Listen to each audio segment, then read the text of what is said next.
Bien, el moderador de esta mesa redonda va a ser Fausto Franco, y él, por medio de otra compañera de aventuras, Laura Pina, en el camino de la interioridad, le invité a Fausto a participar en nuestro equipo. Él es sacerdote de la diócesis, pero ha trabajado durante 3 décadas como misionero en Colombia y en Brasil. Es licenciado en Pedagogía Catequética por el Instituto León XIII en Madrid. Su tesis de licencia, con el título El hombre, construcción progresiva, la pedagogía liberadora de Paulo Freire, fue publicada por la editorial Marsiega y está agotada hace mucho tiempo. Es un estudio de los escritos de Paulo Freire, especialmente de sus 2 obras más importantes, Pedagogía del oprimido y Educación para la libertad. Y ha sido, durante casi 10 años, el delegado de diocesano de Misiones, aquí en Zaragoza. Y para mí es un lujo que se haya prestado a ser el moderador y también trabajar con él, ¿no? Y os dejo ya con Fausto. Cuando yo estudiaba decían que esta hora era la hora del poder de las tinieblas, porque es cuando uno se duerme más fácilmente. Bueno, pues así todo, yo creo que bienvenidos todos, y abordamos esta hora terrible de sueño y de cansancio después de comer. Bueno, pues presentar esta mesa redonda es seguir en este camino que iniciamos ya antes de ayer y que sin duda ninguna, yo creo que para todos nosotros ha sido y está siendo un espacio de novedad especial, extraordinaria. Es de ponernos las pilas para entrar con toda la potencia en esta etapa nueva de la historia de la humanidad, en este cambio de época, según la expresión del Papa Francisco. Y yo creo que así lo estamos viviendo ya. Yo, por lo que estoy conversando, viendo, sintiendo, pues estamos ahí todos. Y vamos a comenzar, bueno, pues los 3 que van a formar parte de esta mesa redonda son Pedro Tomás Navajas, Carmen Jalón y Mercedes Nasarre. A cada uno de ellos lo vamos a presentar y vamos a comenzar por el primero que nos va a hablar. Pedro Tomás Navajas, Pedro Gavino, nació el 27 de abril de 1952 en Quel, La Rioja. Ordenado sacerdote en 1978, ha desempeñado numerosos puestos aquí ponía de gobierno, yo digo de servicio, diferentes puestos de servicio en la vida de la provincia carmelitana de Castilla y de Burgos. Bueno, pues fue superior de varias comunidades, sobre todo fue superior provincial en el trienio 2008-2011 y volvieron a reelegirlo para el periodo 2011-2014. Ha sido consejero provincial, maestro de estudiantes en Burgos durante más de 6 años, es licenciado en Teología Bíblica por la Universidad Pontificia de Salamanca. Después, él dirige el CIPE. Estoy seguro que muchos de vosotros no sabéis lo que es, yo tampoco, se lo he preguntado a él. Centro de Iniciativas de Pastoral de Espiritualidad. Y también director del CITES. Lo mismo me ocurría a mí tampoco. Director, no, profesor. Ah, eres profesor, perdón, pues.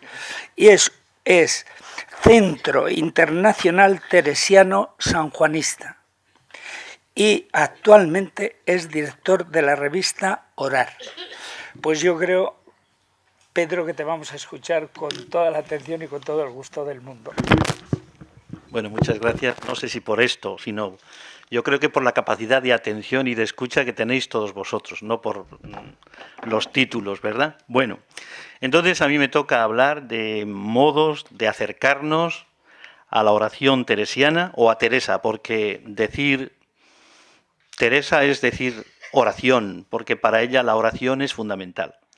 Y quiero comenzar con un texto, dialogando también con lo que nos ha dicho esta mañana Miguel, un texto del profeta Jeremías, que me parece muy bueno para este momento.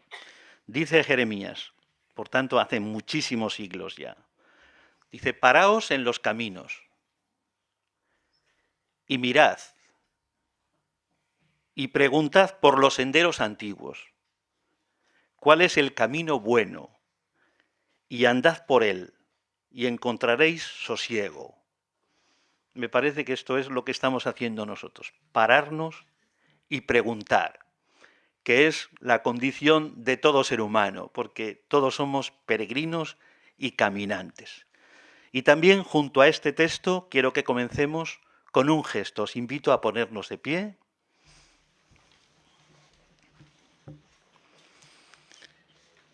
Y a que unáis vuestras manos.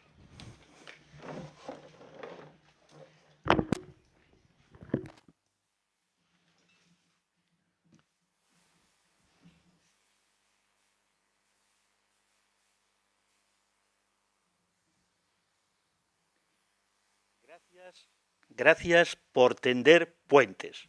Vale, nos sentamos.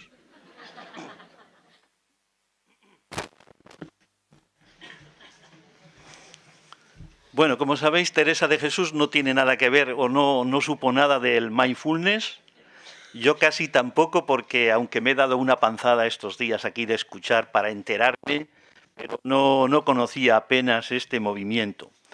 Pero creo que no se trata de meter todo el mindfulness en Teresa, a ver si cabe, o meter a Teresa en el mindfulness. Creo que es otra cosa. Creo que en el fondo todos nos damos la mano y es muy importante no apagar la luz del otro ni pisarla, sino iluminarnos todos en este camino que estamos haciendo de gente pequeñita, mendigos de luz, de sentido y de vida.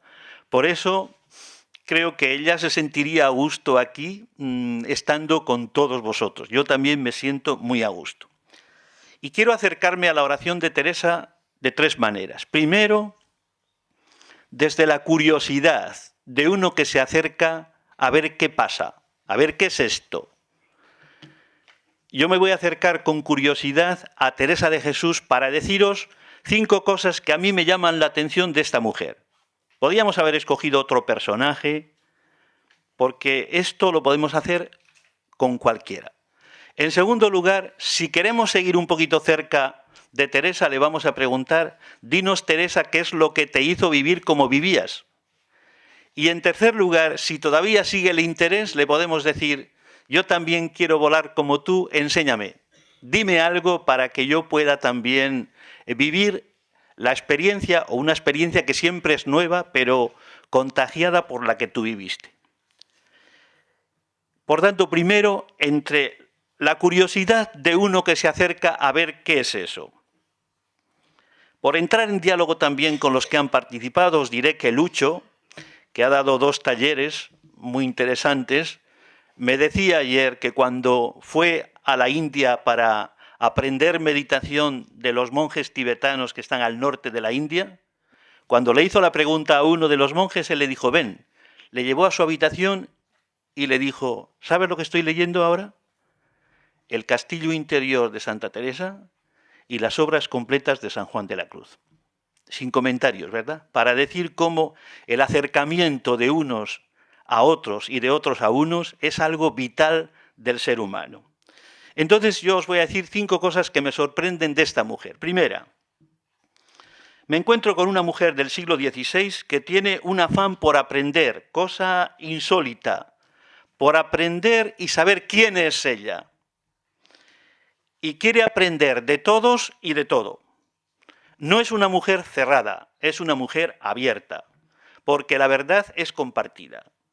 A su manera, asiste a todos los cursos, a su manera, a todos los cursos que había en su tiempo. Es verdad que no había congresos ni jornadas como esta, pero donde percibía que alguien le podía ayudar, allí se ponía en camino, en carromato o en mula, para decirle, dime, cuéntame lo que sabes, quiero aprender de ti. Y así se acercó a las escuelas del momento, como jesuitas, para que le enseñaran a discernir, o dominicos. Recordamos también la lección de ayer, para que le enseñaran la importancia de la palabra, o a franciscanos, para que le enseñaran a entrar dentro, o a diocesanos como Juan de Ávila, o a gente de la calle, laicos, en los que descubrió la virtud de raíz. Es decir, esta mujer tenía un afán por aprender y acercarse a todos. Sus últimas palabras en Alba de Tormes cuando falleció fueron: es tiempo de caminar. Yo creo que esto lo dice todo. Una mujer inquieta y andariega, como la definieron de forma despectiva, pero que a nosotros nos vale también porque los que estamos aquí también somos inquietos y andariegos, buscadores, que nos acercamos con interés, con curiosidad, a ver qué es esto. En segundo lugar, me fascina que se dejase contrastar. Normalmente uno se defiende, pero ella, cuando alguien le atacaba, aceptaba el contraste, porque la verdad es sinfónica y necesitamos unos de otros. Entonces ella se deja contrastar, hace el esfuerzo de nombrar lo que le está pasando, que no es poco, y en su tiempo era muy difícil encontrar esto, que alguien entrase dentro de sí para expresar por escrito: así me siento, así estoy, esto me está pasando ahora. Está terminando la vida y por tanto podemos decir que ya tenía mucha sabiduría y sin embargo escribe a un amigo doctor que está a muchos kilómetros de distancia, le escribe una relación para decirle: en este momento me encuentro así, siento esto, vivo esto, ayúdame a caminar en la verdad. Se observa y busca quien la entienda, y esto lo hace, como os digo, hasta el final. No se defiende, y esto desarma a los que van contra ella, porque cuando nos defendemos viene el conflicto. En tercer lugar, me encanta su coraje para no echarse para atrás ante lo que ella llamó las contradicciones de los buenos. Hoy quizás vemos a Teresa, como a tantos personajes del pasado, muy domesticados. Nos parecen muy dulces, como que todo les fue bien. Pero en su momento fue muy cuestionada y la llamaron rebelde y contumaz. Tuvo toda la sospecha sobre ella. Era mujer, ya causa de sospecha. Decía ella, dice, no hay virtud de mujer que no tengan por sospechosa, ¿verdad? Y decían también, oía que decían a su espalda, ¿verdad? Mejor será que hilen y se dejen de estas delicadeces. Pero ella se metió, atrevida, y entonces era mujer, causa por tanto de sospecha. Pero también era nieta de un judeo converso, Juan, que había vivido en Toledo, y por tanto la Inquisición estaba sobre él, le pusieron el San Benito, judeo conversa. También era una mujer lectora empedernida, cosa insólita en aquel momento, y escritora. Y también una mujer que hablaba de estas cosas, de esto para lo que nos hemos reunido nosotros aquí. Estaba, por tanto, centrada, tenía todas las miradas sospechosas de la Inquisición sobre ella. Dice ella que esta contradicción de los buenos y tanta oposición hubiera bastado para que se le cayeran las alas a ella, que era mujer y ruin.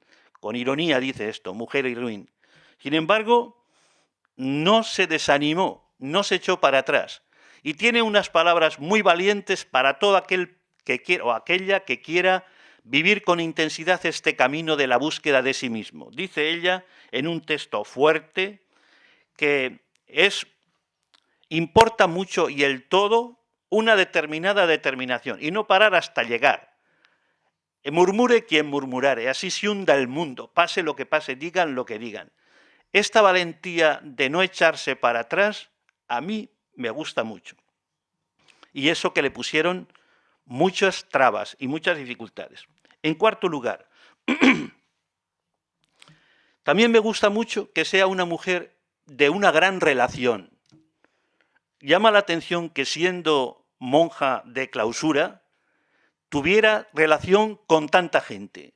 Se decía en su tiempo que Dios es más ensanchador que ocupador, y es verdad, porque en ella cabe mucha gente. Por ejemplo, no sé si conocéis el detalle que escribió en 20 años, los últimos 20 años de su vida, escribió 15.000 cartas. Y cada carta llena de nombres, llena de historias, llena de asuntos. Esto significa que es una mujer que va más allá del aislamiento y que no entiende la clausura como un encerramiento, sino a la vez como un ensanchamiento. Y podíamos recordar al doctor de esta mañana, el doctor Carlos, cómo si os acercáis alguna vez a una comunidad contemplativa, veréis la gran capacidad, el corazón ensanchado para que quepa tanta gente. dialoga con todo y con todos, hasta con los rastrillos donde va a comprar cuadros para el convento. Dice, estoy tan baratona significa tan negociadora, que ya lo sé todo. Esta capacidad de escucha y atención me parecen fundamentales. Y en quinto lugar, me gusta mucho también que sea una mujer que habla por experiencia. Dice ella, no diré nada que no haya experimentado. Hablaré de lo que he vivido por experiencia. Ella ha recorrido geografías inexploradas y viene a contarlo. Y es experta en algo muy necesario y muy bueno. Ella dice que ha recibido 3 gracias o 3 mercedes. Una, de vivir una vida apasionante. Segunda gracia, de entender la vida que está viviendo. Y tercera gracia, de saber comunicar lo que está viviendo. Vive, piensa lo que vive y comunica lo que vive. Y comunica sobre todo esta experiencia nueva que le ha sobrevenido en la vida. Digamos que ella dice en un texto de lo que podemos hacer nosotros, de nuestras técnicas, de lo que podemos hacer nosotros, que es importante. Hay muchos libros que hablan, pero de lo que Dios hace, hay muy poca gente que hable de esto. De esto quiero yo hablar. Bueno, pues después de esta primera parte en la que yo os digo que admiro, que podíamos decir muchas más cosas, paso al segundo punto. Si nos interesa lo que ella es, le podemos decir, dinos, Teresa, lo que te hizo vivir como viviste, dínoslo. Es como un acercamiento todavía mayor, no como quien curiosea, sino como ya quien dialoga, como cuando hemos escuchado las conferencias y después de oír hablar a uno, unos cuantos vienen aquí y siguen preguntando, o por los pasillos siguen preguntando. También os lo resumo en 5 puntos. Lo primero que ella nos dice es lo importante que fue para ella una verdad que descubrió cuando era niña. Esto es fundamental para Teresa. No fue algo que encontró a base de esfuerzo, sino algo que le fue dado y que después, a medida que se fue haciendo mayor, perdió. Pero esa verdad de cuando niña fue como una música que la acompañó toda la vida. Y anduvo perdida porque se perdió, como nos puede pasar a nosotros, ¿verdad? Las intuiciones más hondas y bellas que tenemos en el corazón se pueden perder. Dice ella, deseaba vivir en un momento, en torno a los 40 y pico años, deseaba vivir, que bien entendía yo que no vivía. Y también andaba mi alma cansada por las ruines costumbres que tenía. Pero afortunadamente nunca se le apagó esa verdad de cuando niña, ese volver al amor primero y ese deseo de no engañar nunca, y menos en estas cosas interiores y de Dios. Ella definirá su manera de ir por la vida como andar en verdad. Segunda cosa, para ella fue importante la verdad de cuando niña, pero también muy importante, vital. Lo más vital que le ocurrió a Teresa en su vida fue el encuentro con Jesús. Esto le cambió la vida. Se le descubrió dentro una presencia. Es decir, lo que ella encontró no fue fruto del esfuerzo, ni de nuestras técnicas, aun siendo, como digo, importantes, sino que al final lo más importante, lo más grande, fue regalo, don, gracia, como decíamos también esta mañana. De tal manera que viene a decir esto, hasta que yo tuve este encuentro con Jesús, yo vivía mi vida, pero a partir de este encuentro empecé a vivir otra vida nueva en mí. Para Teresa podemos decir que la realidad es Jesús. Cuando le dicen que llegado un momento en la contemplación hay que dejar de lado la humanidad de Jesús porque uno entra en otra experiencia sin figura, sin rostro humano, ella, con todo respeto a los que van por otro camino, dirá no. no juzga a los demás, pero dice, yo no quiero ir por otro camino, sino por aquel camino por el que me vinieron todos los bienes, es decir, por Jesús. Su encuentro con Jesús es fundamental.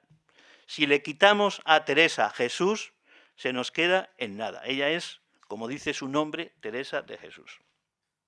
Tercero, ella dio con una oración que llamaba recogimiento, oración interior, diríamos hoy nosotros, o meditación, dio con una oración más satisfactoria. Ella tuvo experiencia de esto, que durante muchos años practicó la oración, pero sin encontrar satisfacción, sin encontrar gozo, casi como un esfuerzo, sin decir, merece realmente la pena encontrarse con este modo de orar. Aprendió un modo de orar nuevo y de experimentar el gozo que le venía desde dentro, como una fuente. También de esto hemos oído hablar, de esta mañana. El gozo puede ser buscado fuera, pero el gozo genuino es aquel que nace de la fuente que emana y corre, dirá Juan de la Cruz, aunque es de noche. Aprende un modo nuevo de orar. Alguien me vive dentro. Yo hago silencio para oír a quien me habla por dentro. Alguien que está en el brocal de mi pozo. Lo más hondo lo define como diálogo. Aquí, pues creo que es una experiencia de ella.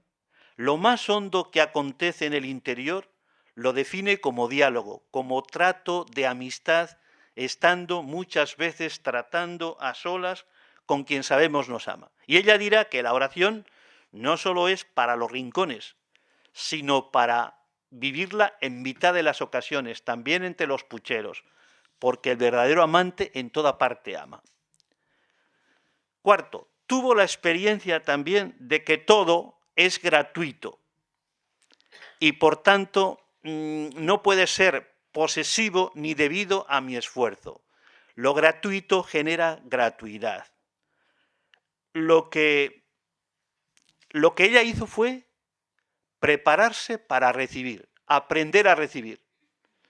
Todo nuestro bien consiste en aprender a recibir, pero lo que uno recibe es gracia. De ahí que le brote la alabanza. Yo esta palabra no la he oído mucho en estos días, ¿verdad? La alabanza. Sí que ha salido el bendecir, que de alguna manera hablar bien, alabar, no solo a Dios, sino también a la gente, bendecir. Le brota la alabanza, el agradecimiento y la ternura o compasión como respuesta a tanto don. Del ego aprendió a decir tú y así nombrar a todos y así tener compasión de todos. Dirá, por ejemplo, 1000 vidas pondría yo por ayudar a una persona necesitada. 1000 vidas. No solo mi vida, sino 1000 vidas. Quinto, todo esto lo vive en medio de una catarata de enfermedades. No tuvo día sano casi en toda su vida, desde jovencita. Viajes, siempre en carromato, pensad, calores, fríos, nieves, agua, fundaciones. Todo entra en el puchero, todo lo supo cocinar. Y muchas veces se tuvo que ejercitar en lo que ella llama, muchas veces se tuvo que decir a sí misma, Teresa, nada te turbe. Teresa, nada te espante. Teresa, nada te turbe. Teresa, nada te espante. Bueno, entonces, con estas 5 cosas quiero indicaros un poquito. Cuando le preguntamos, dinos lo que te hizo vivir como vivías, pues yo creo que nos puede responder con estos 5 matices. ¿Qué fue lo que ella descubrió que le apasionó tanto y que creó tanto problema y tanta sospecha a su alrededor? Empezando por los, entre comillas, buenos, los letrados, que ella llamaba medio letrados espantadizos, porque en vez de ayudar a volarnos como águilas, nos hacen andar como pollos y pollos trabados. ¿Qué fue lo que ella descubrió? Bueno, pues sobre todo una gran complicidad con la dignidad de la mujer. Realmente tiene algunas de las palabras, yo creo que más hermosas que se han escrito sobre la mujer. Pero también es una mujer que tiene experiencia, y eso descoloca mucho a quien solo tiene teoría y a quien quieren encasillar en los moldes de las normas. Por eso es una mujer difícil, ¿eh? Todos andan diciendo, ¿pero qué le pasa? Y se decía en su tiempo, no trates con esta mujer que te puede engatusar.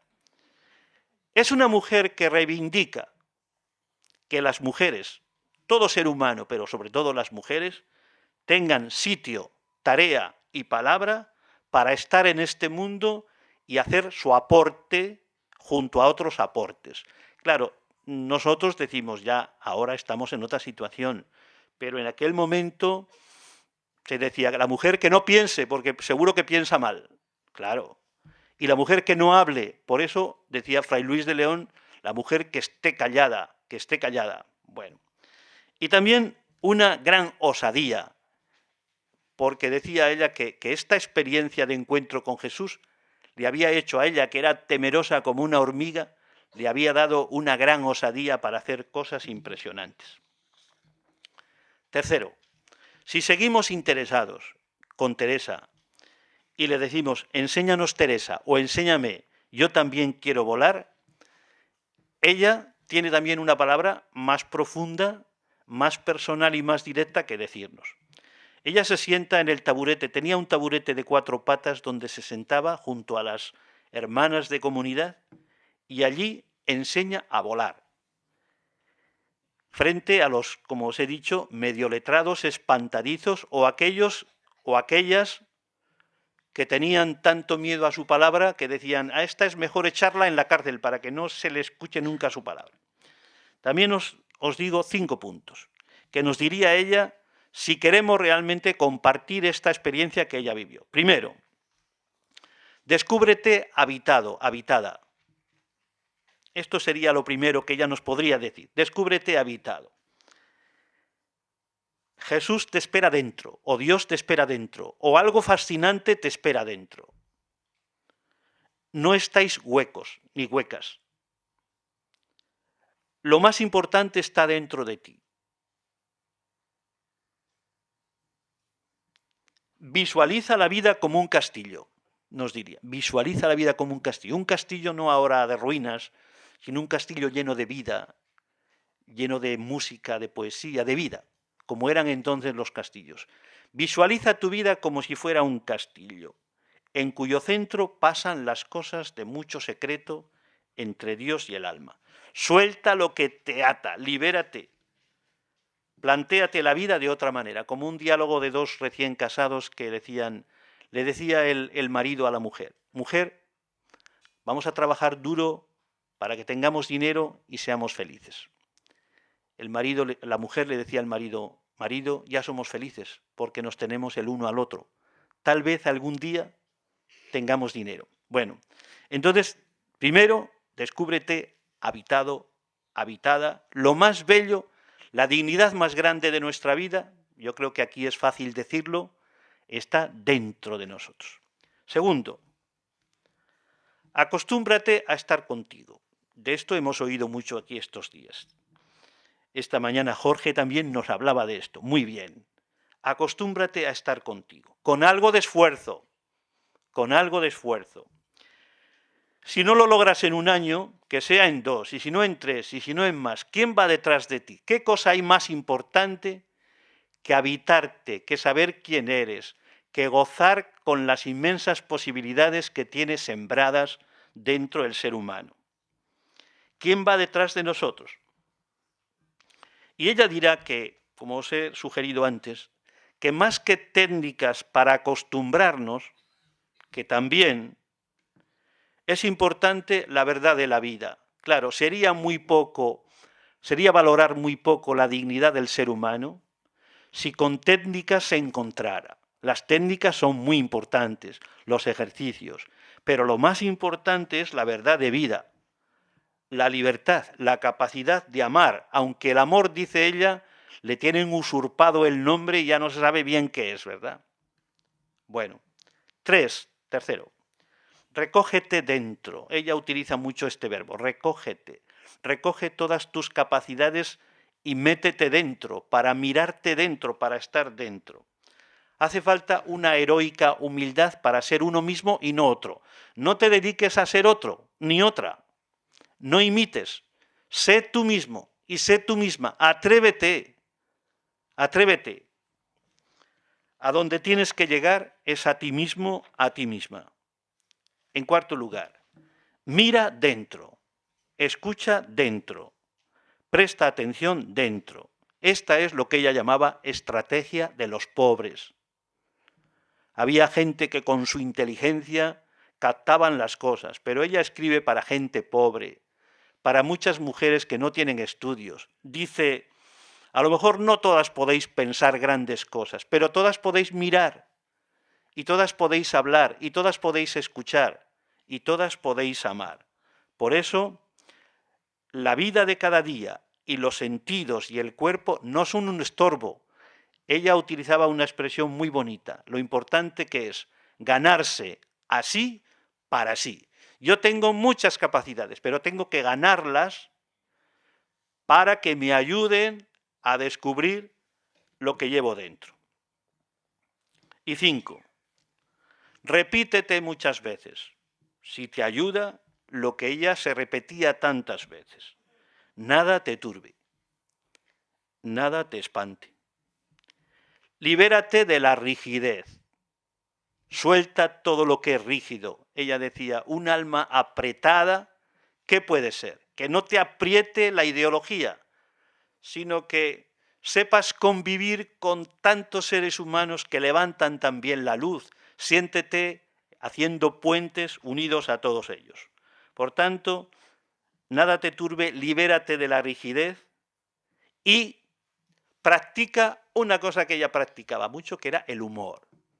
Tenía un gran sentido del humor y que lo manifestaba y lo ponía en práctica en tantos momentos. Reírse de nosotros está a la altura del abrazo también que nos damos para apreciarnos y no despreciarnos, y del abrazo que damos también a la gente, a los demás, para apreciarlos y no despreciarlos. Ella, yo creo que nos podría decir a cada uno de nosotros, atrévete a vivir, atrévete a ser tú, que es una gozada.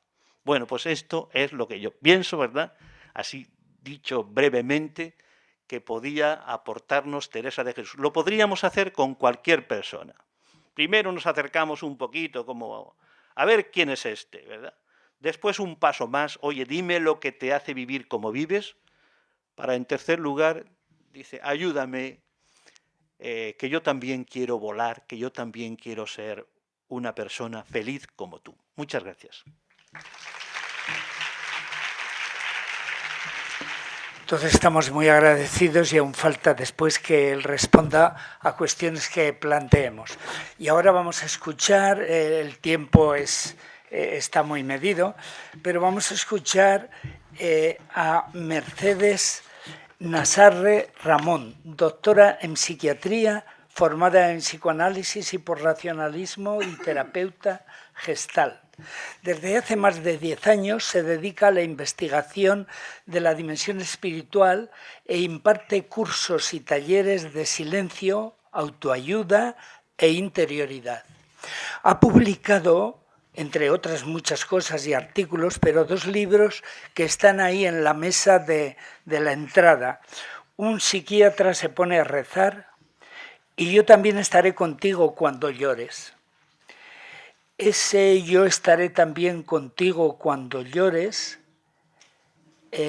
pues bueno, es una serie de testimonios y de casos concretos. Pero yo sí quería deciros que en ese libro un psiquiatra se pone a rezar, hay algo especial, y es que ha sido difundido por las redes mundialmente, y con la particularidad de que el producto de la venta de ese libro va a parar a Cáritas. Pues que lo tengamos en cuenta y vamos a escuchar lo que Mercedes tiene para decirnos en esta media hora. Buenas tardes. Gracias por haberme invitado a estas jornadas. A mí lo que me encantaría sería hablar de mi propia experiencia, pero yo le pregunté a Javier cuando me llamó para el congreso si podía hablar, levantarme, y me dijo, oye, esto es como unas jornadas que hace la universidad, con lo cual mejor te supeditas a una ponencia y no a interactuar, porque estoy acostumbrada a hablar con la gente interactuando y me es un poco complicado no moverme y no hablar, etc. Bueno, entonces mi ponencia se titula Psiquiatría y Espiritualidad. Yo soy psiquiatra y después de 30 años de trabajo, más desde los años 70, antes de los años 80, entonces, después de muchos años de trabajo, me doy cuenta de que en esa intimidad con las personas y en ese ayudar a reparar la intimidad, lo que me encuentro siempre son personas que se han visto solas en situaciones que no pueden manejar. Esa falta de conexión con otro hace que yo me enferme. Por supuesto que en esa enfermedad tenemos correlatos orgánicos y cosas que le ocurren al paciente. Esto lo quiero explicar bien porque me parece muy importante de cara a lo que yo voy a plantear. Lo que voy a plantear a lo largo de la ponencia son los siguientes puntos. ¿Qué pasa con la psiquiatría actual? ¿Qué le puede ofrecer la psiquiatría a la espiritualidad y viceversa? ¿Qué le muestra la espiritualidad a la psiquiatría? ¿Qué es en realidad la espiritualidad? ¿Y cuál es la peculiaridad en términos profundos de la espiritualidad cristiana?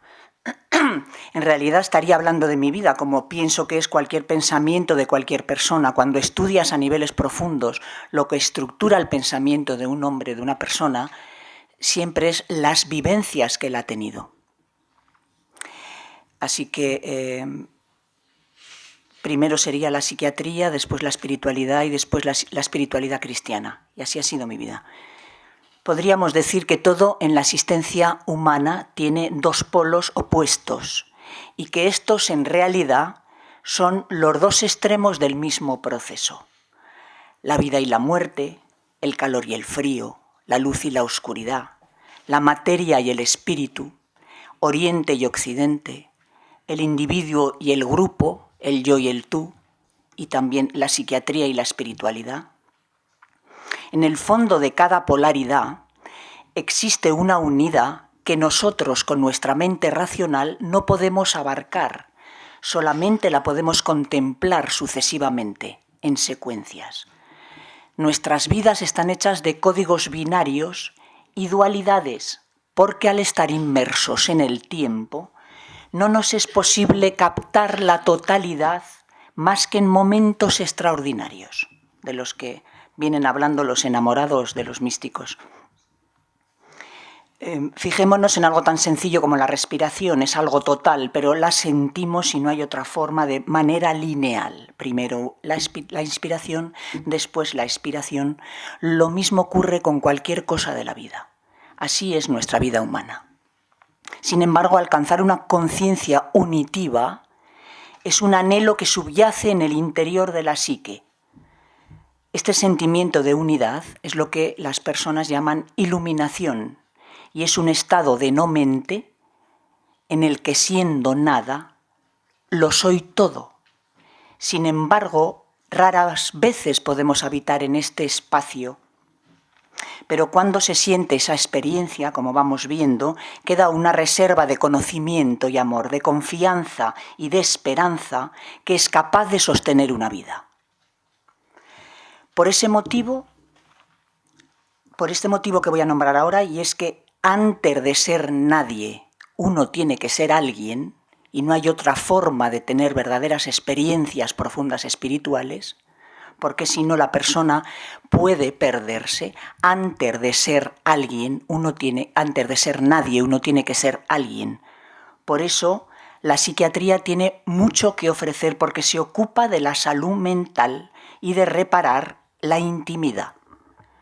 No olvidemos que la continuidad de nuestra identidad y nuestra subjetividad está hecha como una historia que tiene un principio, un desarrollo y un final. Somos los sujetos de nuestra propia historia.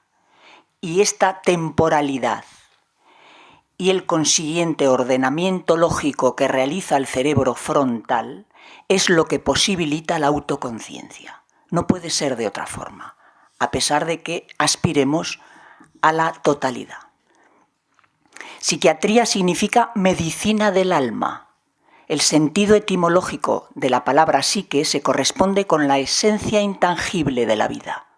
Y sin embargo, y aquí viene mi crítica, hoy se restringe el conocimiento de la psique solamente al enfoque químico y físico del cerebro, y se tratan los sucesos mentales como algo ajeno a la experiencia propia y única de cada persona. La historia de la psiquiatría se ha movido siempre en torno a esta polaridad, cerebro-mente, el cerebro como símbolo de lo medible y objetivo y la mente como símbolo de lo introspectivo y subjetivo. El modelo cultural propio de cada época y de cada pueblo ha sido determinante en la concepción del ser humano y en la conceptualización de los desórdenes mentales. Desde una concepción de la enfermedad mental como castigo divino, con los exorcismos, chamanismos, deudas kármicas y demás concepciones primitivas, pasando después por modelos organicistas, psicoanalíticos, sociales, conductistas, etc., hasta la perspectiva bioquímica y genética de la psiquiatría actual. Curiosamente es en el terreno de los profesionales de la psiquiatría donde las estadísticas nos hablan de las personas menos creyentes y menos espirituales. Y es que desde el desarrollo de las ciencias naturales, con una perspectiva especializada y por tanto fragmentada, se produce un gran rechazo de todo lo mágico religioso. Y esto ha sido muy beneficioso, porque además va liberando la psique poco a poco de un concepto de un Dios justiciero y temible. En todo caso, un concepto antropomórfico hecho a la medida de nuestras necesidades, como cualquier imagen o idea que nos hagamos de Dios. No olvidemos que nuestra relación con el misterio pasa por las experiencias sensoriales y por las propias experiencias de nuestras relaciones humanas. Por eso nos referimos al todo misterioso como un padre, o como un océano, o como una comunidad de amor, o como un niño, o como un amado, o como un esposo. Nunca podemos experimentar el misterio fuera de nuestras propias experiencias humanas. Y a pesar de todo esto, en el psicoanálisis del siglo XXI se acepta la naturaleza de la experiencia religiosa como algo genuino, dejando atrás a Freud, que dijo que la religión era una neurosis obsesiva general. Todo hoy día puede y debe ser explicado a la luz de la razón y de la ciencia, pero a la vez, y aquí es donde se unen las polaridades y donde hablamos de que en realidad en todo lo espiritual hay una unión de las paradojas, pero a la vez se ha de ser capaz de explorar y de comprender las raíces de la interioridad de las que se nutre la psicopatología. Las neurociencias nos dicen que no hay un yo que esté ahí, que todo es una historia que el cerebro crea. Y es que en realidad somos muchas cosas. Somos una información genética, somos una historia familiar, somos un país y una época, somos una cultura afortunada o desafortunada, somos una biografía, unas creencias y un cerebro que graba y se cuenta lo que vive. Lo que está claro es que nuestro destino es ser individuos únicos y eso es siempre complejo. Minimizar cualquier variable en este proceso es absurdo y limitante. La interioridad y la exterioridad son los dos planos de la condición humana, puesto que el ser humano vive en ese doble movimiento, hacia los afueras y hacia los adentros.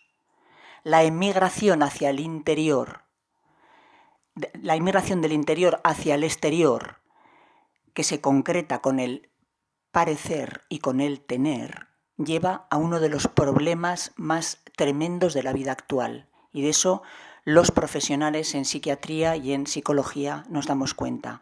La pérdida de la interioridad, que antes, bien o mal, vehiculizaba la dimensión religiosa.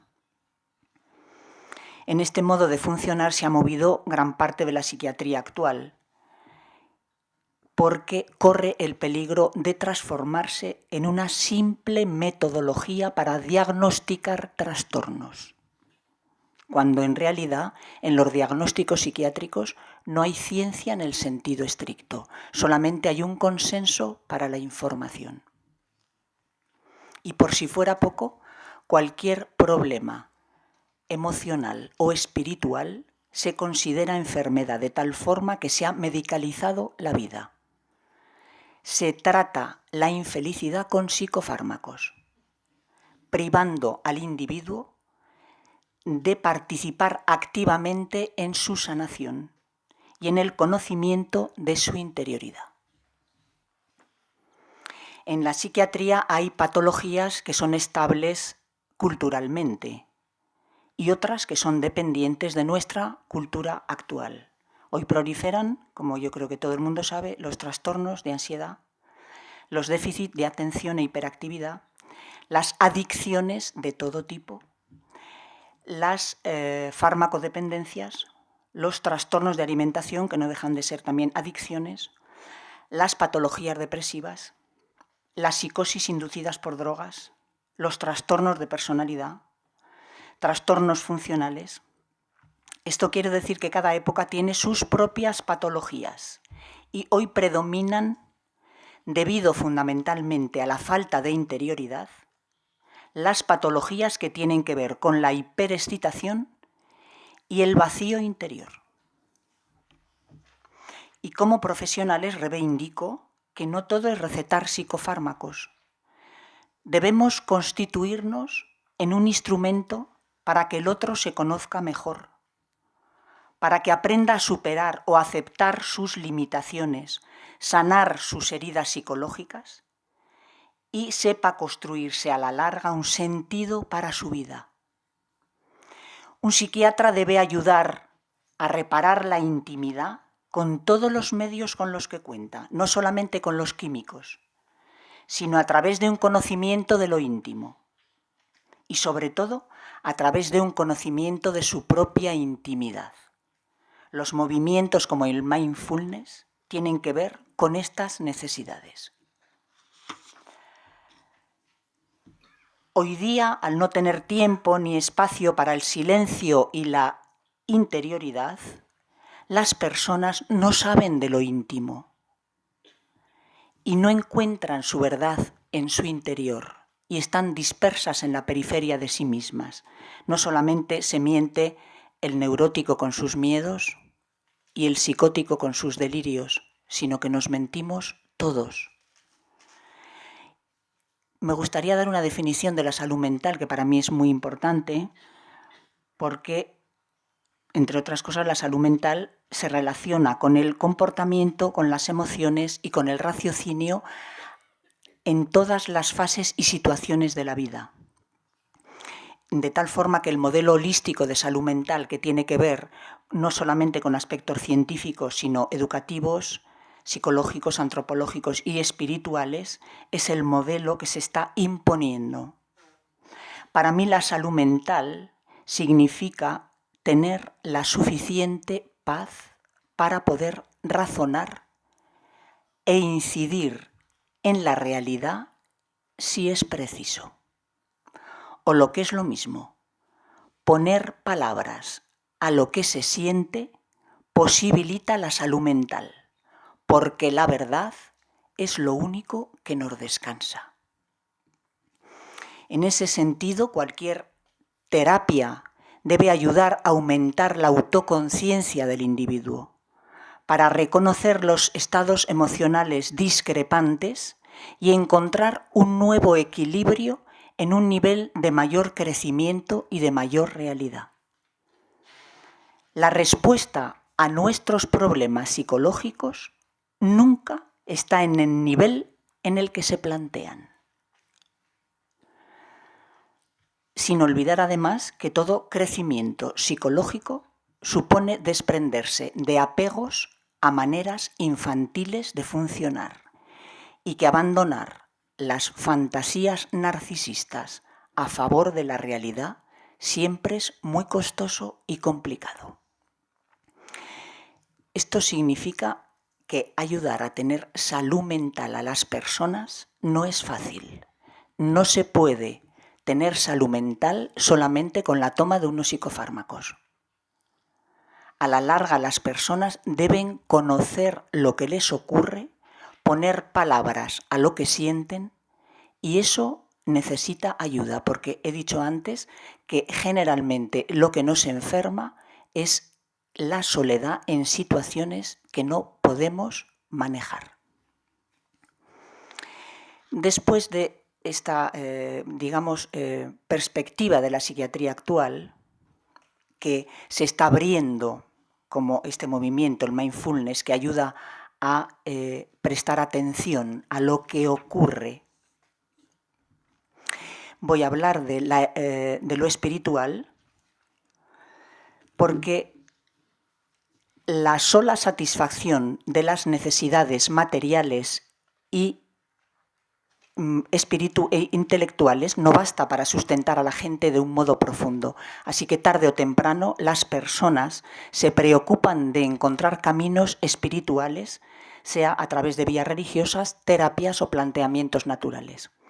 Y como hay tanta difusión de lo espiritual, yo me pregunto, ¿qué es lo espiritual? Lo espiritual, creo que he encontrado en mis observaciones del mundo interno 5 aspectos que son los que pueden definir lo que significa la dimensión espiritual. El primero sería: la espiritualidad es un sentimiento profundo de unidad y de conexión que hay en el universo. Pertenecemos a un orden mayor que nosotros. La conexión se establece a todos los niveles, no solamente físicos, que todos lo sabemos, no somos nadie sin el agua, sin el sol. Todos pertenecemos al mismo aliento y a la misma tierra. La conexión se establece también a niveles afectivos. ¿Somos alguien sin las personas que amamos? ¿Acaso nuestro cerebro sería como es si no nos hubieran enseñado a hablar en los vínculos que tenemos? ¿No es acaso esa desconexión con los vínculos amorosos lo que nos enferma? A niveles intelectuales lo mismo, todos nos nutrimos de las mismas ideas y caudalosas corrientes de experiencias a lo largo de la historia humana.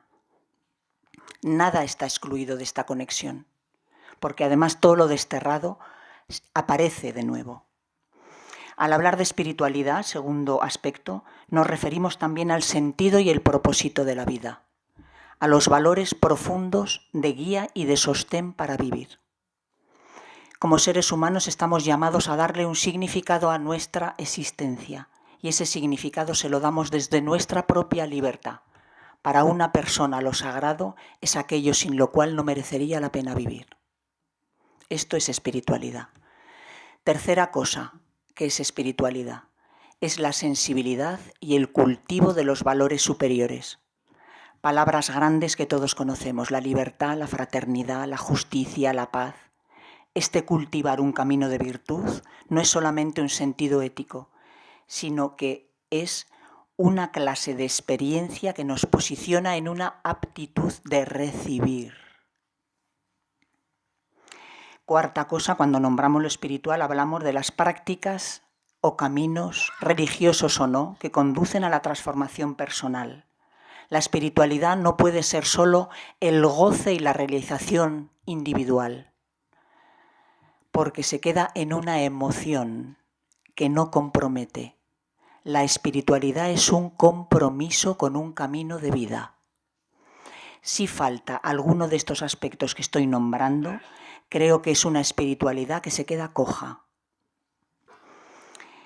¿Y por quinta cosa de que hablamos de espiritualidad sería el núcleo auténtico del propio ser, lo más puro, lo más espontáneo, lo más amoroso y libre de la persona.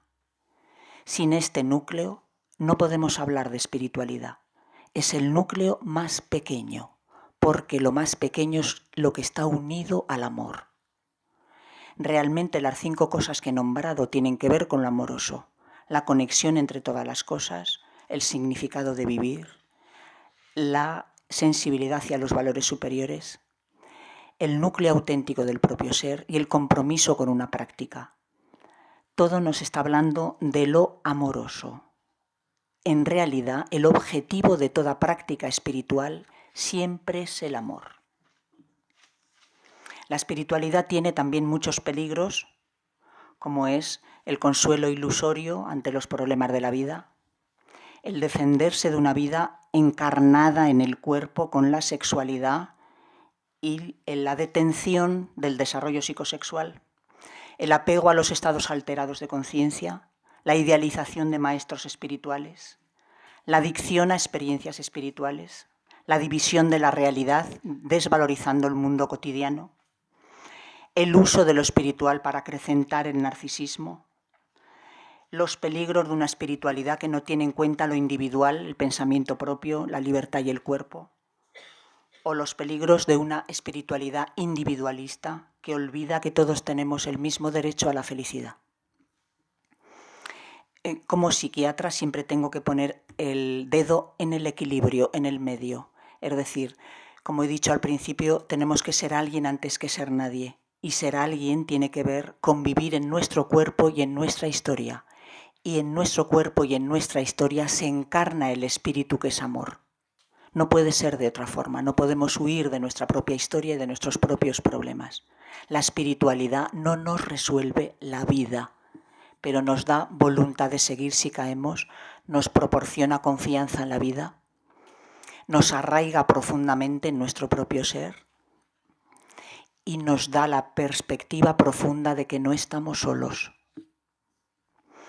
Lo más básico de la espiritualidad cristiana, y con esto acabo, es saber que el maestro de la tradición cristiana es Cristo y que en la tarea de modelarnos en esa dirección está el camino cristiano, porque nosotros somos lo que heredamos, lo que aprendemos y a la larga lo que decidimos. Y en esa decisión está el compromiso y el sentido profundo de nuestra vida. Elegir un camino cristiano significa elegir la dirección de modelarnos en ese camino. Y acabo con algo que decía Ignacio de Loyola, que es trabajar como si todo dependiera de nosotros, sabiendo que todo depende de Dios. Ahí está el truco. El camino contemplativo cristiano es una escuela para aprender a descubrir lo divino en nosotros. El silencio de la mente se abre al gran silencio, que es amor. Y entonces se puede vislumbrar, solo vislumbrar, que la riqueza humana se encuentra en un nivel de conciencia que cambia la comprensión del mundo. Muchas gracias.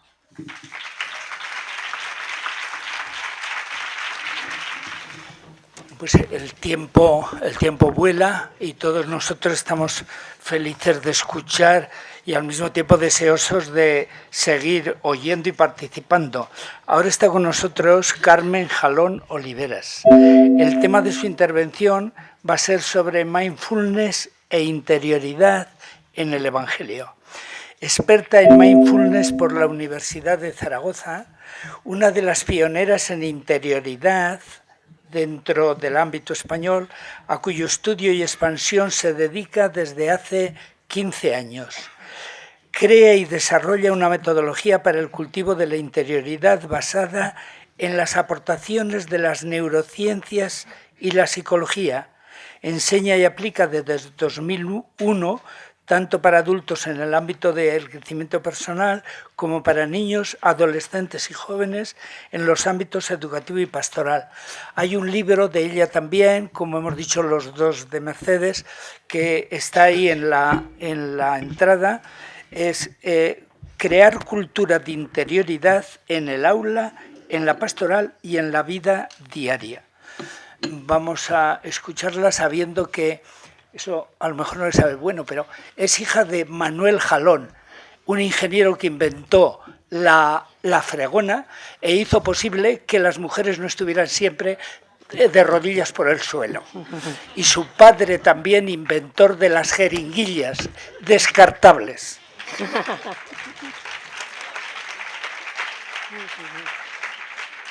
Gracias, Fausto. Bueno, pues vamos a empezar. Yo voy a invitar a Pedro, que nos ha hecho levantarnos, y un poquito vamos a hacer lo mismo. Vamos a hacer algo muy difícil, pero de pie, ¿de acuerdo? Entonces, sí. Vamos a hacer un gesto consciente, con atención plena y con mente de principiante, que significa que, bueno, voy sin expectativas porque es algo muy sencillo. Y con un brazo, que ahora lo voy a hacer yo, que lo vamos a levantar, el significado es yo soy un regalo, yo. Y con el otro va a ser vosotros sois un regalo, ¿eh? Cada uno somos un regalo y todos los que nos rodean también son un regalo. Entonces es un movimiento muy suave, que simplemente, pero aplicando ya una práctica de mindfulness informal, que es siendo muy consciente del movimiento del brazo. Y esto es, sois todos un regalo. Y se lleva al corazón. Y ese regalo lo compartimos con todos. Y compartiéndolo, descansamos. Bueno, pues ya está. Gracias por vuestra colaboración. También a imitación de Mercedes, lo que voy a contar también es el fruto de mi experiencia. Y lo que yo planteo es la revolución de la ternura y hacerse como niños. Estamos en un momento en el que tenemos un gran desafío, y que es cómo encarar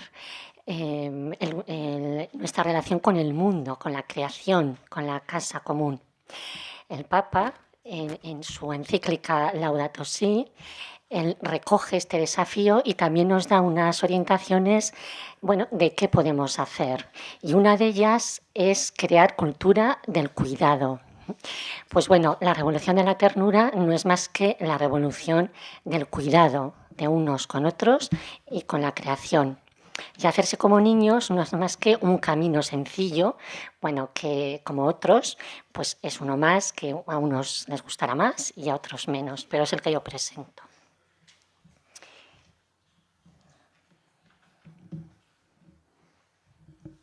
Bien, vamos a ver 3 objetivos. El primero, cultivar la interioridad como un camino para cuidar de la creación, empezando por uno mismo. Hacerse como niños, un camino para cuidar el mundo. Y ser conscientes de la necesidad de una mente atenta, es decir, de la atención plena y mente de principiante. Y empiezo por el primer objetivo. Y en la primera jornada mundial de oración por el cuidado de la casa común, que fue pues, hace un mes o mes y medio, el padre capuchino, Raniero Cantalamessa, que era el predicador de la homilía, comentó estas palabras: el cuidado de la creación, diría el Santo Padre Francisco, se hace artesanalmente comenzando por sí mismos.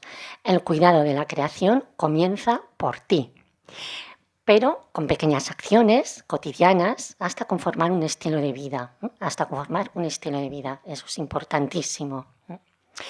En Evangelii Gaudium leemos también: la verdadera fe en el Hijo de Dios hecho carne es inseparable del don de sí, de la pertenencia a la comunidad, del servicio, de la reconciliación con la carne de nosotros. El Hijo de Dios, en su encarnación, nos invitó a la revolución de la ternura. ¿A qué llamo revolución de la ternura? Pues ahora nombrando a Leonardo Boff, en su libro de San Francisco de Asís, Ternura y Vigor, nos dice: sería un sistema en el que dejáramos más espacio al eros, es decir, a la espontaneidad creativa, a la libertad, a la fantasía, a la capacidad de manifestar ternura y solicitud, cuidado, que producirá otro equilibrio multidimensional que habrá de garantizarnos una forma de vida más humana y más integrada con la naturaleza y con los demás. Él dice que incluso es la raíz básica de nuestra crisis cultural, Leonardo Boff, que reside en la aterradora falta de ternura y de solicitud en los unos para con los otros, de cuidado, de ternura, para con la naturaleza y para con nuestro propio futuro. Pero cuando hablo de ternura, vamos a ver qué significa, porque hay varias acepciones. Vamos a ver, en el diccionario de la Real Academia de la Lengua Española tiene dos, cualidad de tierno y requiebro. Yo me voy a quedar, para el tema que estamos tratando, con la cualidad de tierno. ¿Pero qué significa tierno? Atentos. Se dice de la edad de la niñez para explicar su delicadeza y docilidad. Tiene varias acepciones y yo de nuevo me voy a centrar en las que interesa. Y también ser afectuoso, cariñoso y amable. Fijaros que eso de docilidad, como que en un principio, como que dices, eso de ser dócil, bueno, como que no nos gusta demasiado. Sin embargo, va a ser la más importante. La palabra docilidad es tener cualidad de dócil. Y dócil, que se deja labrar con facilidad. También es suave, obediente, pero es de aquello que se deja labrar con facilidad. Y fijaros, en Laudato Si, y disculpad que voy a ser muy reiterativa porque voy a nombrar unas cuantas veces en la encíclica del Papa y a él, ¿no? Pero como veréis, merece la pena citar las fuentes porque él pues habla en la encíclica de prestar atención a toda realidad, por pequeña que sea, ¿no? Y como tiene unas cuantas citas, pues merece la pena. Y dice, los textos bíblicos nos invitan a labrar el jardín del mundo y a cuidarlo. Labrar significa cultivar, arar o trabajar. Cuidar significa proteger, custodiar, preservar, guardar o vigilar. O sea que los textos bíblicos nos invitan a cultivar la tierra, a labrarla y también a cuidarla, a protegerla. Pero fijaros que tierra somos todos. Todos los que estamos aquí somos tierra. Lo que pasa es que nos olvidamos de que somos tierra. Pero además somos tierra, una tierra especial. No somos cualquier tierra. Somos Oreb, tierra sagrada ante la cual me tengo que quitar las sandalias. Como le dijo Yahvé a Moisés. Descálzate que estás pisando tierra sagrada. ¿Y la mía? Bien, pues la revolución de la ternura es una propuesta de labrar y cuidar la propia tierra sagrada, pero no hacerlo de cualquier forma, sino artesanalmente. ¿Cómo? Y aquí viene el modo de hacerse como niño. No soy yo adulto, Carmen Jalón, que voy a cultivar mi interioridad, no. No la voy a cultivar yo. Yo me dedico a la educación de la interioridad y, sin embargo, no es educación de la interioridad, sino es educación de dejarme labrar la interioridad, de dejarme labrar y cuidar mi tierra sagrada. ¿Cómo? Siendo adulto, intencionadamente, que es un elemento nuclear de mindfulness, la intención, me hago dócil. Como acaba de decir Pedro Tomás, hablando de Santa Teresa, abierto. Como dijo Berta Meneses el primer día en la charla precongresual, receptivo, porque la lluvia de la gracia está cayendo continuamente, pero posiblemente esté en la mente errante, que significa que estoy en otro momento. La docilidad, ¿quiénes son los más dóciles por su propia naturaleza? ¿Quiénes están totalmente receptivos al cuidado y a los mimos de su padre, madre, cuidador? Los niños. Siendo adulto, intencionadamente, digo, aquí estoy, para que se me cultive mi tierra sagrada. No la que yo quiera, sino mi tierra sagrada. Y mi tierra sagrada, como la tierra, tiene diferentes capas. Sabemos que está la tierra fértil, también el subsuelo, la roca madre.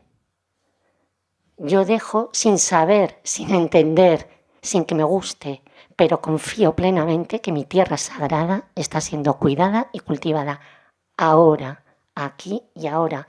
De ahí la importancia de abrirme al instante presente. Por lo tanto, ¿para qué? ¿Por qué voy a ser dócil y abrirme a que se me cultive y se me cuide? Porque está cayendo en ese momento preciso, aquí y ahora. Pero no estoy siendo receptivo. Sabemos, ¿no? Si preguntáramos, ahora no, pero cuando hacemos acciones automáticas, el 50% de las veces no estamos en lo que hacemos.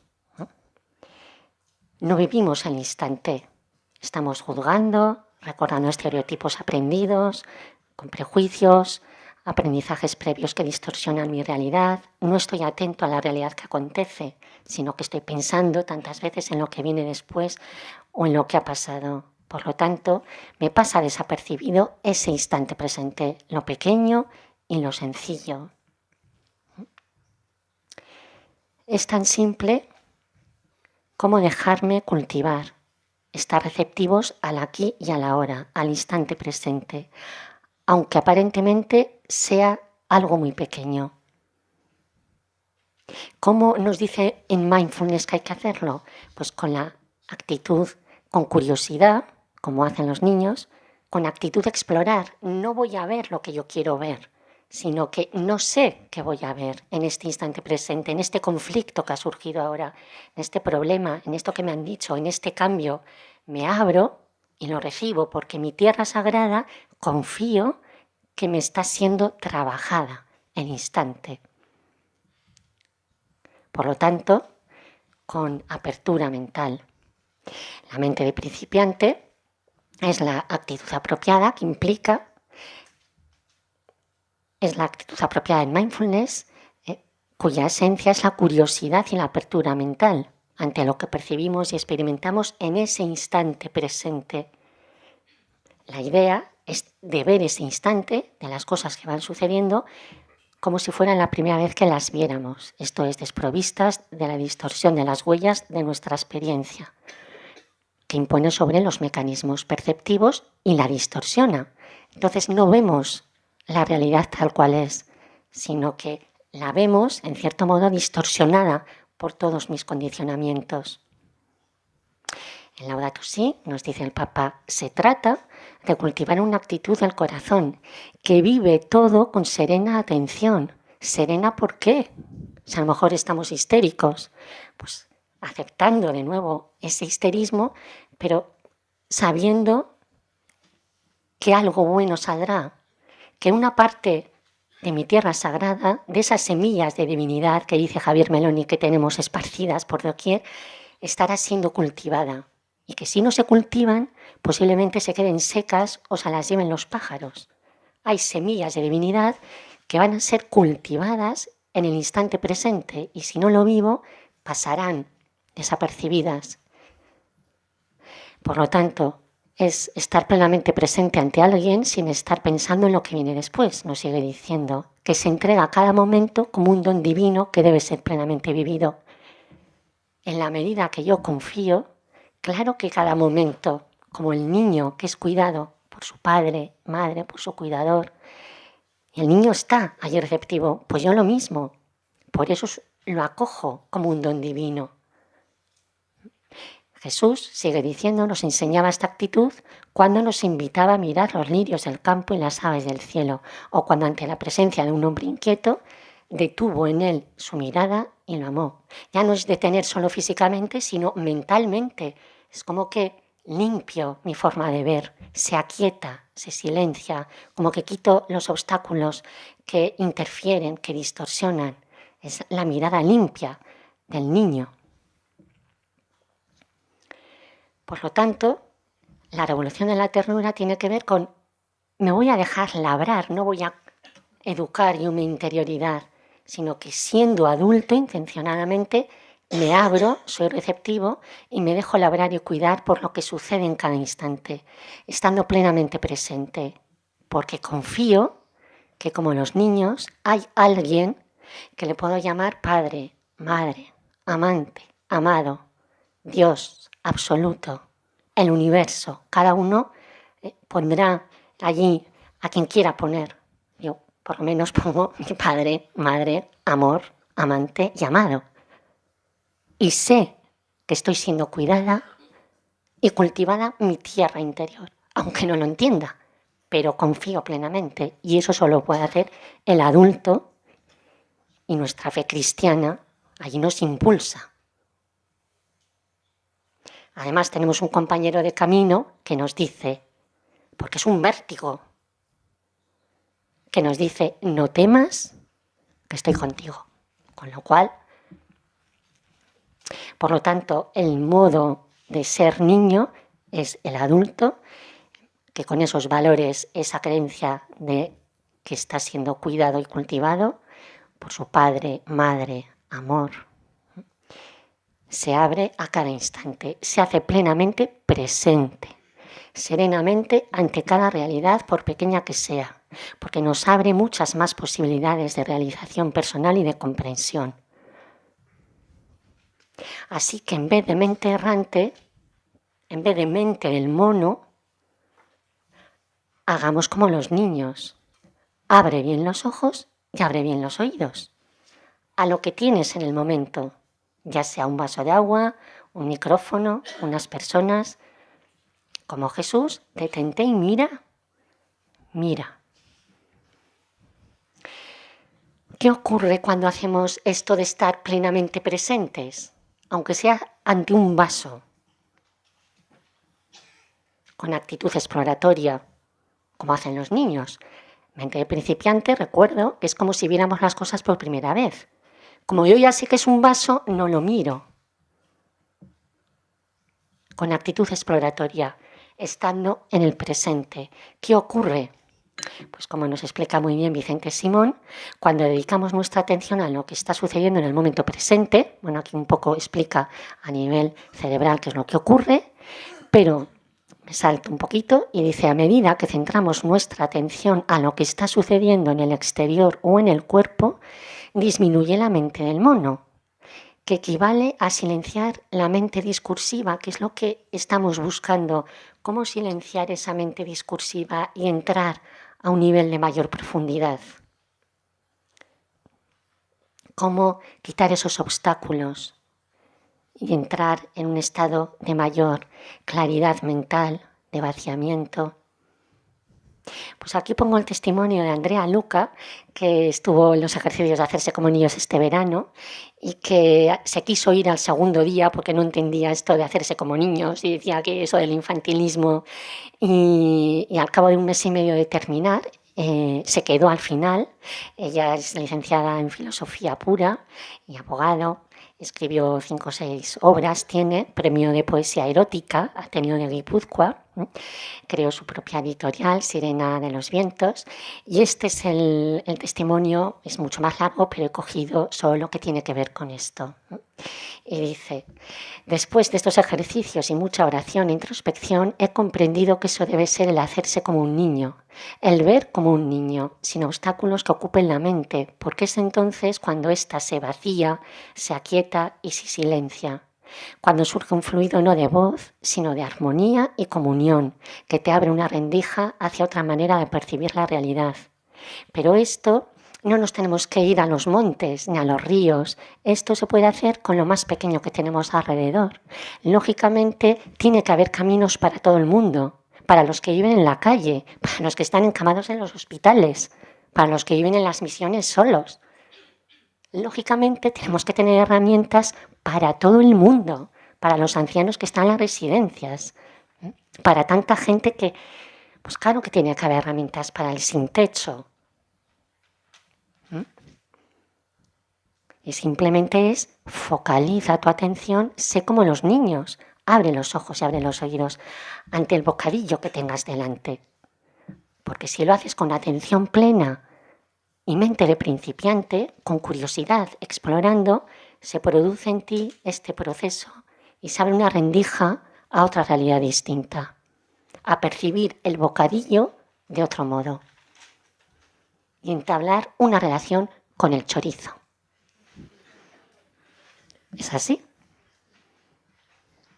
Claro, pueden parecer cuentos chinos, porque estamos en la mente errante tanto tiempo. Y sigue diciendo, he necesitado todo este tiempo para comprender lo que muchas veces he percibido, que se abre la realidad en la realidad, cuando se mira con otros ojos, con inocencia, desde muy adentro, donde el yo se ha diluido. ¿Será esta experiencia en una forma continua y permanente al reino de los cielos? Por lo tanto, la revolución de la cultura sería la revolución de estar, de dejarte labrar y cultivar por lo que acontece en cada momento, aquí y ahora, sin resistencias como los niños. Pero ¿cómo quito las resistencias? Simplemente abre los ojos y abre los oídos a quien hable, a quien esté, a lo que ocurra. A las pequeñas acciones que haces cada día, pues preparar el café, ducharte, lavarte los dientes, vestirte, abrocharte los zapatos, a las pequeñas cosas, objetos que tienes, el lapicero encima de la mesa, la botella de agua, el papel, a lo pequeño de cada día, lo insignificante. Es el retorno a lo pequeño y a lo insignificante. Recordemos que Jesús tenía preferencia por los pequeños, pues también por lo pequeño que nos rodea, que tienen efecto sonajero. ¿Qué significa ese efecto sonajero? Pues como a un bebé que está berreando, ¿verdad? Tú le haces un poquito, le mueves al sonajero y ¿qué le pasa? ¿Se calma? Pues nuestra mente es como un bebé que está berreando continuamente, berreando. Pues simplemente fíjate en el vaso que tienes, pero míralo atentamente, explóralo y se calmará tu mente. Por eso los objetos que nos rodean son como sonajeros. Y unidos al instante presente son los que me labran y me cuidan mi tierra sagrada. Son como los hermanos pequeños que me llevan de la mano en el camino. Claro que nos podemos fijar en las hojas que se mecen y claro, en el sonido de los pájaros. Todo eso es precioso y en las flores. Pero en lo pequeño que tenemos en nuestro cuarto, en nuestra casa, en la cocina, en el huevo duro que se está cociendo, ¿no? En la naranja que saco de la nevera. Claro que también, mirado con atención plena, con mente de principiante, sin expectativas, es cuando puede emerger un encuentro con la mandarina.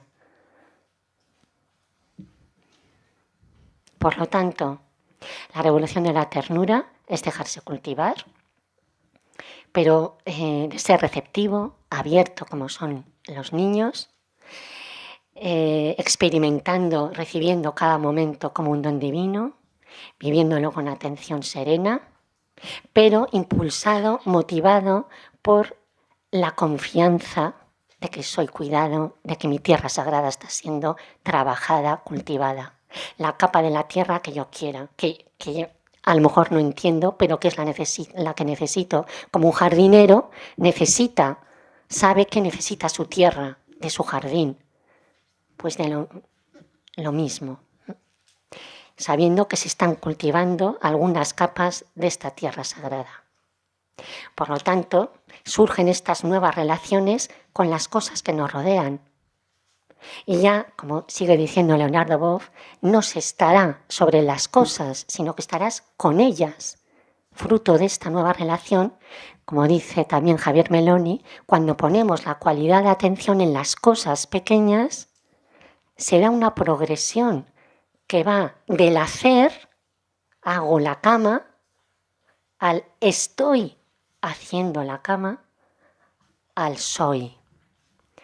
Él dice, se pasa cuando pones cualidad de atención en las cosas pequeñas del hacer al estar y al ser.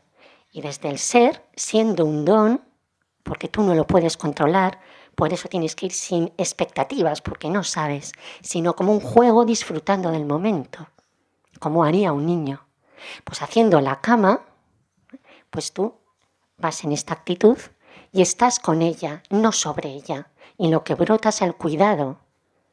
Y brota el cuidado de lo que te rodea, de la creación entera. Porque está situado en tu centro. ¿Es difícil? Dificilísimo. Ya lo sabemos. Los científicos cognitivos han acabado considerando la mente errante como la modalidad por defecto del cerebro. Es decir, estamos en nuestra mente divagante, mente de mono, continuamente. Y el distractor más importante para la concentración es la cháchara interpersonal, como dice Daniel Goleman. También Vicente Simón habla de esa trinidad de respuestas más bien diabólica. Porque claro, intentamos entrenarnos en atención plena, en mente de principiante, en ser como un niño, en aquietar nuestra mente, en hacer oración, y fallamos y cometemos errores y lo dejamos y nos desanimamos, etcétera, etcétera. Todos yo creo que en esto no tenemos experiencia.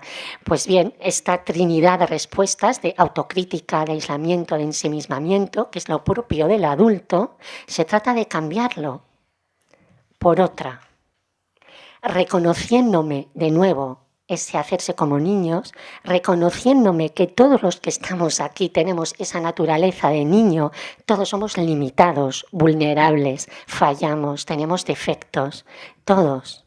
Pues en esos momentos se trata de, con esa conciencia de pequeñez, en vez de autojuzgarme, autocuidarme. Pero no de cualquier modo, sino artesanalmente, con afecto, delicadeza, suavidad, cariño y mimo. El mismo que la madre tiene con respecto al niño cuando empieza a andar. Para eso tengo que saber que yo también soy pequeño. Y entonces es cuando brotará de forma genuina el autoabrazo de la compasión, el gesto cálido, decir, es que soy pequeño. Y a medida que yo lo hago conmigo mismo, que cuido mi jardín interior de este modo, cuando lo veo en otros, también me sale, brota de forma espontánea el cuidado artesanal. Y ya, por ir resumiendo, se trataría de esto, porque confío como adulto intencionalmente y desde mi fe cristiana, confío que mi Padre, Madre, Dios, amor, amante o amado, o como tú le llames, me está cuidando. Y porque confío y además tengo un compañero de viaje que me dice que también está conmigo, me dejo labrar y trabajar, abrir a esta gracia continua, como un niño pequeño. De tal forma que cada momento se convierte, lo vives con una experiencia directa, que es como la viven los niños, no conceptual, sino disfrutando, como hacen ellos, como si fuera un juego, hasta en lo más pequeño. Y con curiosidad, que esto es propio de la mente de principiante, también con actitud exploratoria, centrado en el presente, con esta apertura mental, de mirada limpia, no condenatoria y sin juzgar. Viviendo con todos los sentidos, viviendo en cuerpo y mente, totalmente esa observación participante, donde me implico todo mi ser, que conduce a una experiencia no verbal, que no se puede explicar, pero que es liberadora.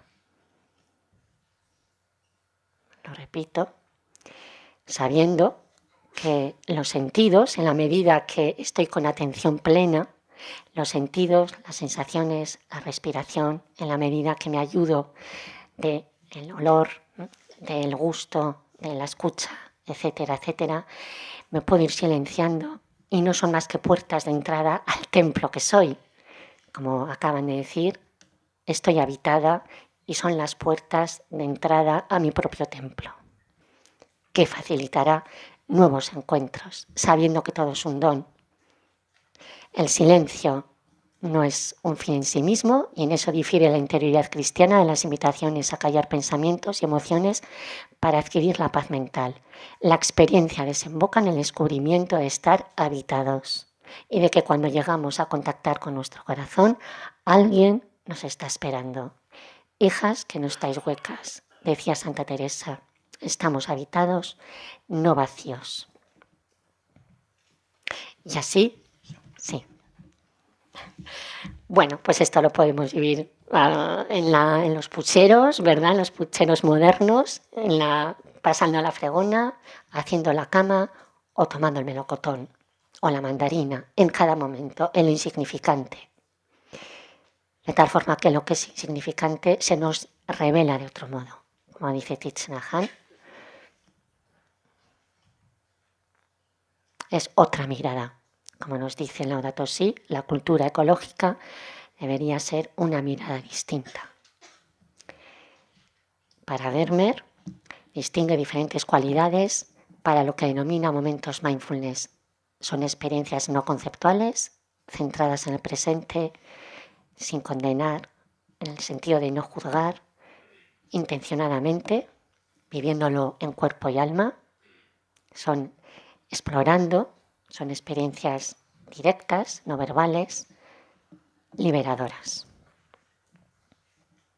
Por lo tanto, la revolución en la cultura es la revolución de dejarse cultivar y cuidar, y también la de cultivar y de cuidar los jardines de cada uno, de los otros y del jardín del mundo, porque todo es tierra sagrada.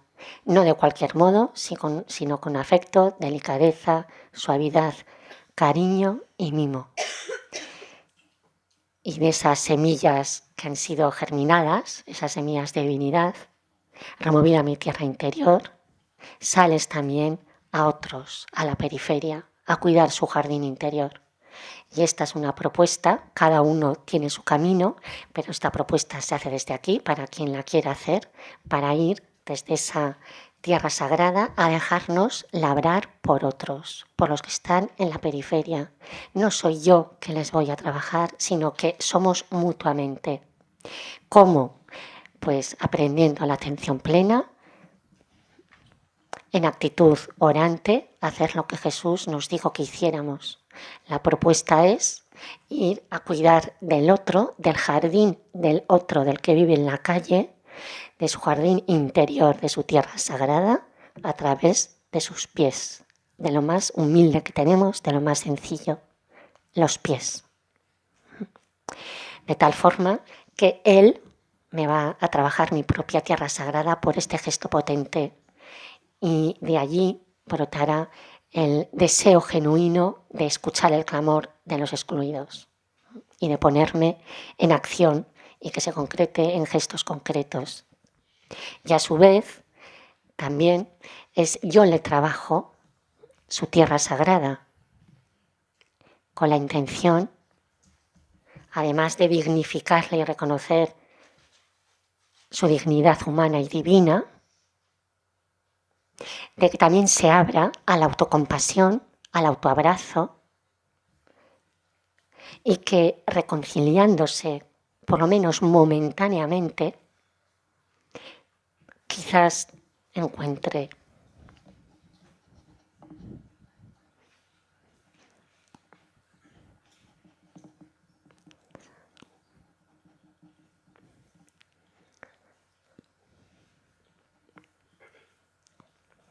perdonad. Bueno, pues quizás encuentre el abrazo del Padre que le estaba esperando. Minutos por si alguien quiere o aclarar alguna cosa o hacer una pregunta. Y entonces, pues en la mesa responderán. No sé si estás haciendo una división de algo que no se puede hacer, es decir, todo lo que sentimos tiene su correlato orgánico. Cualquier cosa que yo sienta, mi cuerpo y mi cerebro la expresa de una forma. Si yo estoy contento, mi cerebro está de una determinada forma y segrega unas determinadas endorfinas. Si yo estoy triste, se segregan otras endorfinas. Es decir, todo es lo mismo, pero en el lenguaje lo dividimos, ¿vale? Yo diría, como he dicho antes, que cuando yo no puedo razonar sobre mi vida y sobre mis actos, claro, eso ya entra dentro del terreno de lo psiquiátrico. y seguramente si alguien me ayuda a entender lo que me ocurre, es posible que yo pueda ir razonando. Y la capacidad de razonar y de ponerle palabras a lo que me pasa, en general estructura mi mente y arregla mi cerebro, porque la polaridad mente-cerebro es solo aparente. Es decir, el poder de la mente es tan grande que puede cambiar lo biológico. Personas, y estábamos hablando antes cuando decía Carlos, que hacen meditación continuamente y que tienen una vida profunda espiritual, por ejemplo, se desarrollan áreas de su cerebro que otras personas no desarrollan. Si uno continuamente está viviendo situaciones de rabia y de estrés, se van a desarrollar otras zonas de cerebro. En el cuerpo humano todo es función. Lo que yo trabajo se crea. Si ahora tú te dejas de mover, ya no tendrás músculo. ¿Entendido? Bueno, pues terminamos aquí agradeciendo de corazón la participación de Pedro, de Mercedes y de Carmen, y pensando un poco, y termino, que todos nosotros estamos aquí aprendiendo algo muy importante. Hace varios años salió un librito de la edición Narcea de una colección que decía: ver, oír, gustar, oler y palpar a Dios.